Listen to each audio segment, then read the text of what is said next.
He's having trouble reading, Laura. When they gaze upon Yosemites, towering sequoias. There's something off there, and how many gaffes can you make every single day? This is the very definition of totalitarianism. He increasingly sounds like one of those bad lip reading videos you see on the internet. They delivered a swift and sweeping, you know that, sweeping. It was swift and it was sweeping. We find that he has trouble getting through the words. France, Japan, Sweden, Finland. Ulysses S. Grant in Minneapolis. Thank the Minneapolis police. Just like we did in Minneapolis. Plasma. We need plasma. The poor man, he can't read a prompter either. The same spirit that drove America's founders. He doesn't even know what year it is. The choice in 220 for all new homes, offices, and buildings by 2:30 in April of 2014. Has difficulty keeping his train of thought. Blazing fast, broad walk, and if you think I am announcing that my administration is But he's on an obstacle course that makes it look like he is just not up to this job. I just want to show a clip of this again, following that Comedy Central mash.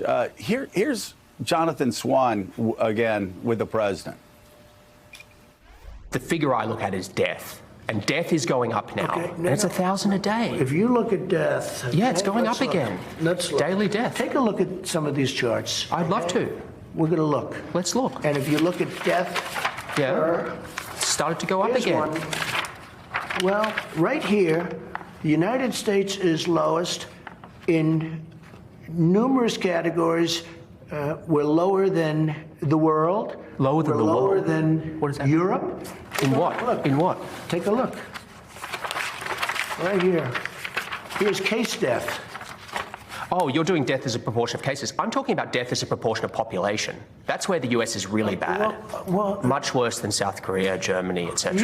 you can't do that. You have Why to go. can't I do that? You have Well, look at South Korea, for example. 51 million population, 300 deaths. It's like, it's crazy you don't compared know to... that. I do. It's You on the... don't know that. You think they're faking their statistics, South Korea? I An won't get advanced into country? that because they have a very good relationship with the country. But you don't know that. And they have spikes. Look, here's Germany, one. low, Here's 9,000. Here's one right here, United States.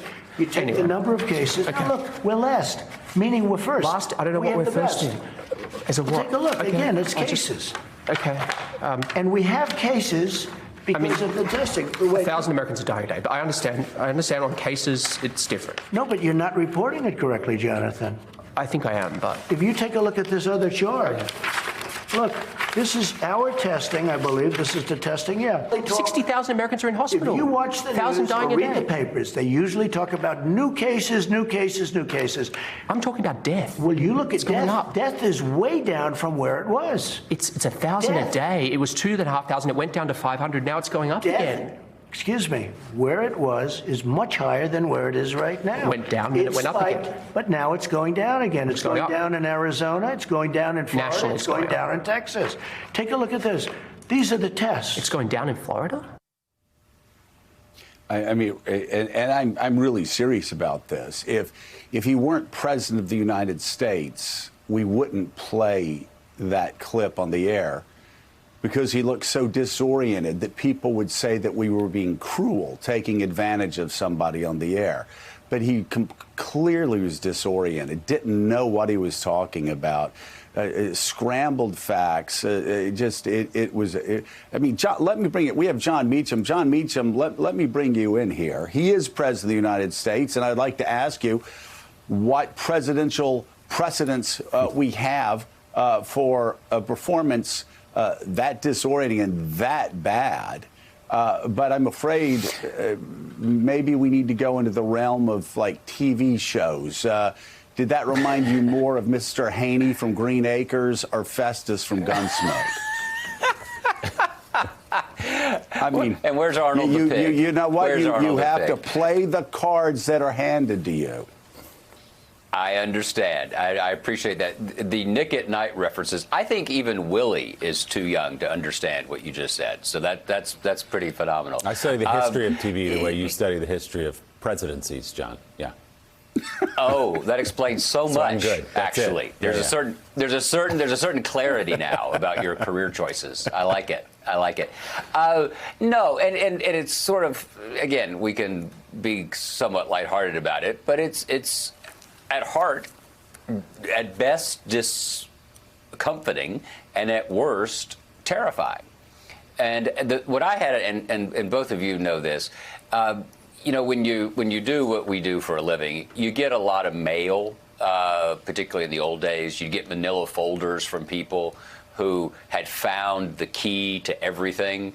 And it went from the book of Genesis through the Council on Foreign Relations, and would end up with George Herbert Walker Bush in Dallas during the Kennedy assassination. To be this sort of odd conspiracy theories, but rendered as if it were factual, right? So just watching it right now, I was thinking, this is like getting a PowerPoint deck from Area 50, was it Area 54? 51. 51, I think, yeah. 51, sorry. See, there you go. Good job, boy. Car 52, sorry. But I think, to me, and I hope that the power of satire with what Trevor Noah is doing, although, as our friend Christopher Buckley says, it's hard to satirize someone who self-satirizes all the time, in the case of President Trump. I hope that gets into the consciousness, because the attack on Vice President Biden about his coherence and all that is going to get worse, a lot worse, because it's about all they've got. It's been very interesting to sort of keep an eye on the social media stuff about what Trumpistan has to argue. And none of the arguments, this is fascinating for this point in a presidential campaign, none of the arguments on substance have any salience. Can you think of one? There's perspective, right? The perspective audience arguments like, oh, he's going to, drive us into a socialist future. Nobody believes that. Joe, you and I have talked about, there's a much better chance that Joe Biden will end up somewhat centering the Democratic Party than anybody is going to come along and center the Republican Party. And I think that that's an existential threat to a Republican Party that has sold its soul, the check bounced, and they've got to figure out, what are they going to do to attempt to be something approaching a majority party in this demographically changing country. And my bet, just quickly, my bet is sometime in the middle of November of this year, because it's going to take a while to count the ballots. Let's not talk about election night, right? Let's talk about election week, as people have been arguing.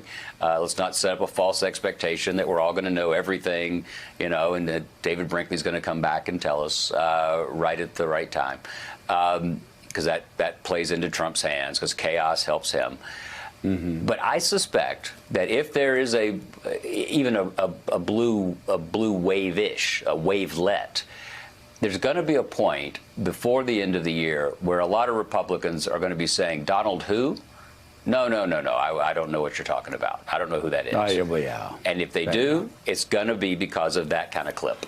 Thanks for checking out MSNBC on YouTube, and make sure you subscribe to stay up to date on the day's biggest stories. And you can click on any of the videos around us to watch more from Morning Joe and MSNBC. Thanks so much for watching.